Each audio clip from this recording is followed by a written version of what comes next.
Shalom, Shalom Bapak Ibu Saudara terkasih dalam Tuhan. Pagi hari yang indah ini kita bersyukur Tuhan beri lagi kesempatan kepada kita untuk menikmati hari yang Tuhan sediakan bagi kita.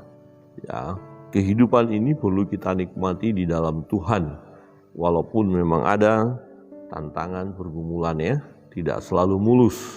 Tetapi seperti pujian tadi berkata, kemanapun kita berada, Tuhan selalu menyertai kita. Kita berjalan bersama dengan Tuhan. Nah, pembacaan firman Tuhan dari Habakuk pasal yang kedua, kita melihat di sini ada jawaban Tuhan, bahwa Tuhan tidak berdiam diri, atas perbuatan-perbuatan orang yang jahat, orang fasik. Ketika mereka tidak mau bertobat, ada penghukuman bagi mereka. Di ayat pertama pasal 2 berbunyi demikian, "Aku mau berdiri di tempat pengintaianku dan berdiri tegak di menara.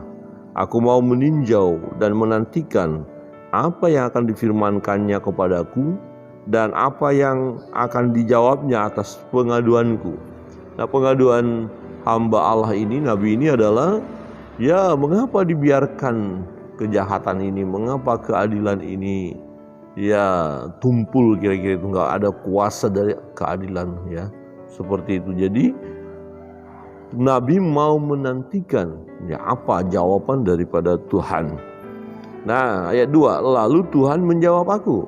Ini luar biasa ya.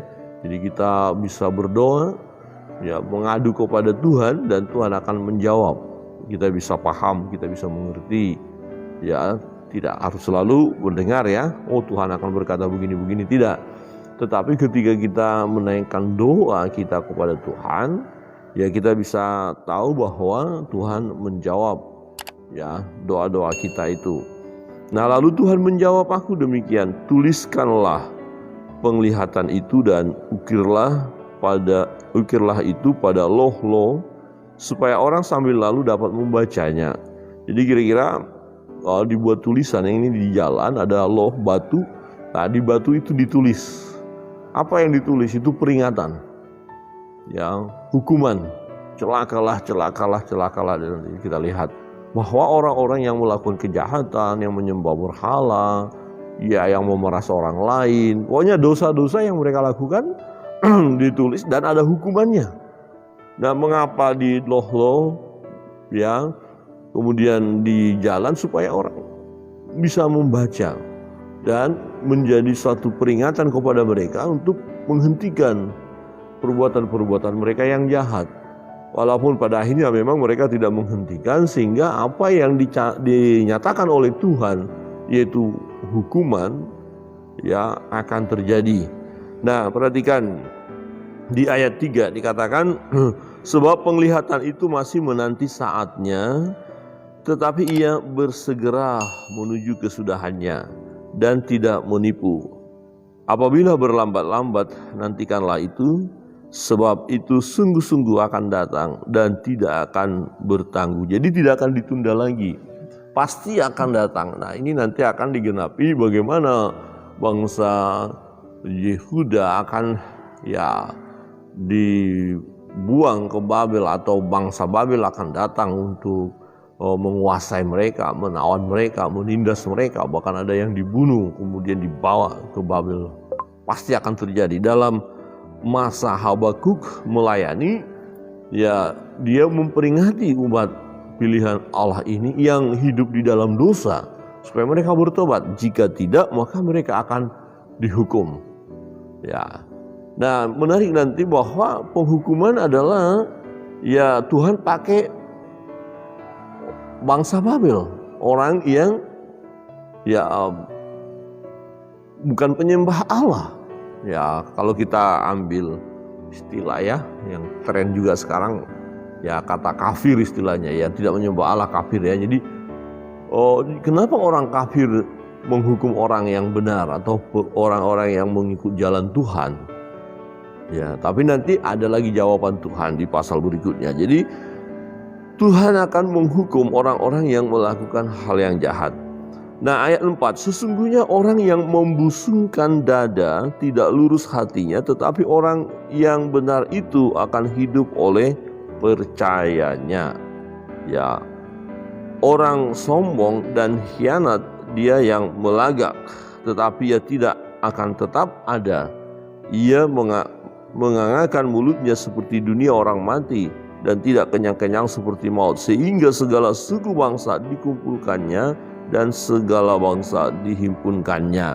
Nah, Bapak Ibu Saudara yang terkasih dalam Tuhan, penekanannya di sini adalah bahwa orang benar ya akan hidup oleh percayanya.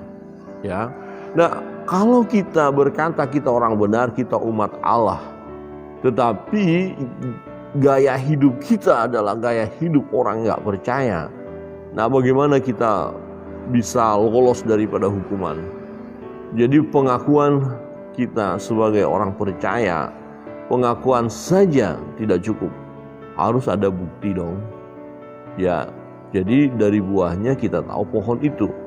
Nah, dari buah-buah ya pertobatan kita tahu bahwa kita ini sungguh-sungguh percaya kepada Tuhan. Apa yang sudah kita lakukan?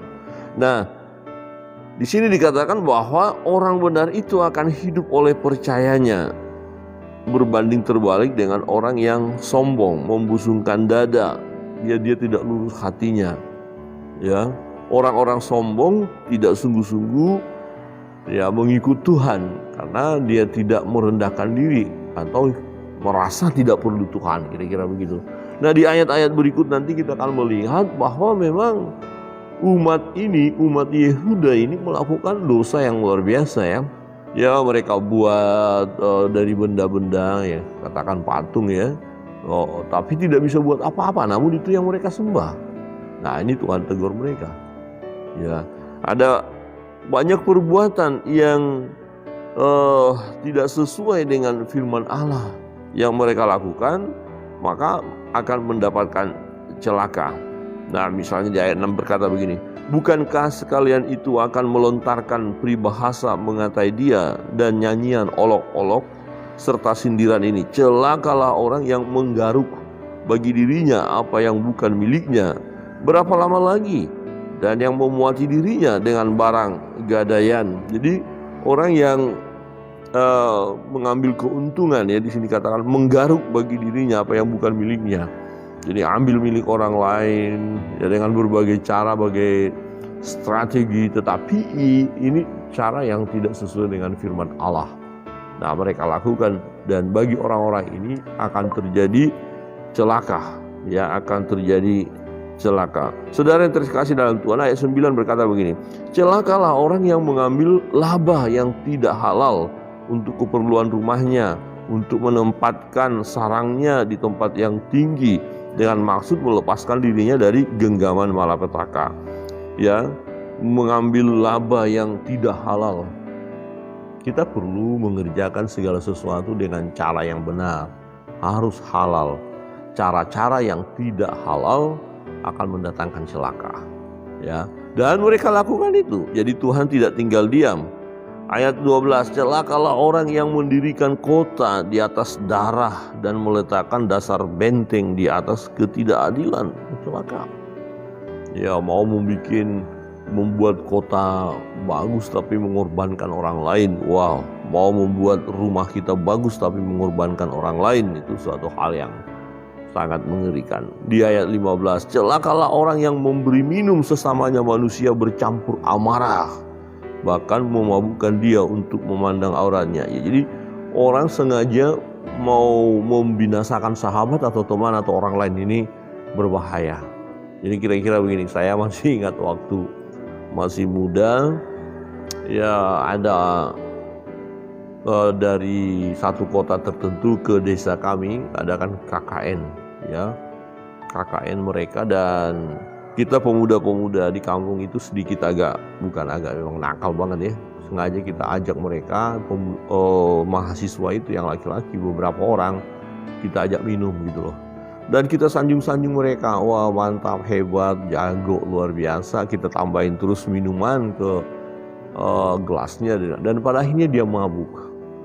Ya memang kita sengaja ngerjain kan. Jadi nah bagi orang yang sengaja ngerjain orang lain, membuat orang lain mabuk sehingga ya mengalami penderitaan. Nah orang yang membuat mabuk ini akan celaka. Jadi jangan kita menghancurkan orang lain gitu ya. Akan terjadi celaka. Saudara yang terkasih dalam Tuhan, nah ini perbuatan-perbuatan yang tidak benar. Bagaimana Allah membiarkannya? Terus orang itu melakukan ketidakbenaran. Tidak, Tuhan tidak akan biarkan. Ada hukuman di ayat 19. Celakalah orang yang berkata kepada sepotong kayu, terjagalah, dan kepada sebuah batu bisu, bangunlah. Masakan dia itu mengajar? Memang ia bersalutkan emas dan perak, tetapi roh tidak ada sama sekali di dalamnya. Jadi penyembahan berhala, orang yang melakukan penyembahan berhala celaka. Nah umat Yehuda pada waktu pelayanan Nabi Habakuk, mereka lakukan itu semua. Nah inilah yang dilihat oleh Nabi Habakuk loh. Kemudian bertanya kepada Tuhan, Tuhan kok dibiarkan sih seperti itu? Nah Tuhan jawab, tidak, Tuhan tidak membiarkan. Jawaban adalah celaka. Akan ada penghukuman dan waktu penghukuman tidak akan ditunda-tunda lagi. Tetapi Tuhan berkata kepada Nabi supaya mengingatkan mereka, tuliskan di loh-loh, jadi batu-batu ya di pinggir jalan seperti itu, sehingga orang lewat dan bisa membaca. Ya, membaca menjadi peringatan bagi umat supaya mereka bertobat. Di ayat 20 berkata begini, tetapi Tuhan ada di dalam bait-Nya yang kudus. Berdiam dirilah di hadapannya, ia segenap bumi. Jadi yang harus kita lakukan sebagai anak-anak Tuhan, orang benar yang hidup oleh imannya, oleh percayanya. Jadi kita harus terus berserah kepada Tuhan, percaya kepada Tuhan, berdiam dirilah di hadapannya. Ya, ia segenap bumi. Jadi kita harus tunduk di hadapan Allah, menyembah Tuhan, jangan tinggalkan Tuhan. Ya, jangan kita menyombongkan diri, tetapi kita sungguh-sungguh merendahkan diri di hadapan Tuhan. Tuhan Allah yang kita sembah adalah Allah yang hidup, Allah yang adil, ya, dan Dia memberi yang terbaik bagi kita. Bapak Ibu Saudara yang terkasih dalam Tuhan, apapun yang terjadi di sekeliling kita, jangan kita takut. Apapun yang terjadi di hadapan kita, yang akan terjadi di hadapan kita, mungkin berita-berita yang menakutkan, tetapi kita jangan takut. Mengapa? Karena kita memiliki Allah yang hidup, Allah yang berkuasa, Allah yang mengendalikan segala sesuatu, dan kita memiliki iman untuk itu. Nah, oleh iman kita ya, oleh iman kita itu, maka segala sesuatu bisa terjadi.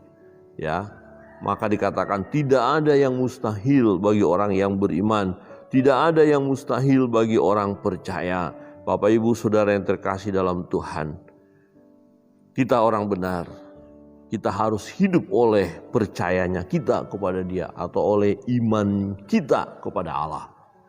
Apa yang sedang kita hadapi, percayalah Tuhan bersama dengan kita. Amin. Tuhan mengerti keadaan kita. Tuhan sanggup menolong kita. Tuhan sanggup menyembuhkan kita. Bagi saudara-saudara yang sedang menghadapi pergumulan apapun itu, yang sakit, percayalah Tuhan sanggup memulihkan, menyembuhkan. Ya, yang bergumul mengenai keuangan, ya, masalah ekonomi ini, Tuhan akan tolong. Ya, pekerjaan kita akan diberkati Tuhan, pelayanan kita akan diberkati oleh Tuhan, ya, oleh karena iman kita kepadanya.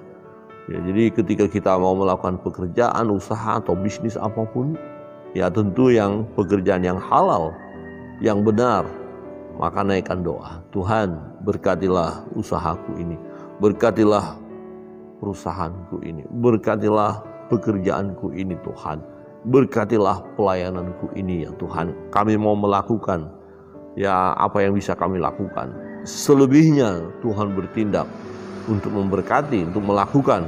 Sebab kita tidak bisa melakukan apa yang seharusnya Tuhan lakukan, tidak bisa. Kita terbatas. Yang kita lakukan apa? Tetap percaya kepada Tuhan. Hiduplah oleh iman kita. Hari ini mungkin ada tantangan, pergumulan yang sedang kita hadapi. Secara daging kita mungkin berkata, Tuhan saya tidak sanggup. Secara daging ya, manusia, ya tubuh insani kita ini tidak bisa menerima kenyataan pahit yang mungkin sedang kita alami. Tetapi oleh karena iman kita, ya oleh karena percayanya kita kepada Dia, akhirnya kita kuat. Saudara akan kuat, amin. Saudara akan kuat menghadapi segala pergumulan. Bahkan yang menarik adalah sesuai dengan firman Tuhan adalah Dia memberikan jalan keluar pada saat kita dalam menghadapi setiap pencobaan itu. Kiranya kebenaran firman Tuhan menguatkan, meneguhkan iman percaya kita kepadanya. Tetap pegang teguh. Ikutlah Tuhan, ikutlah jalan Tuhan. Ya, lakukan segala sesuatu dengan baik dan benar. Dan iman kita kepada Dia tidak sia-sia.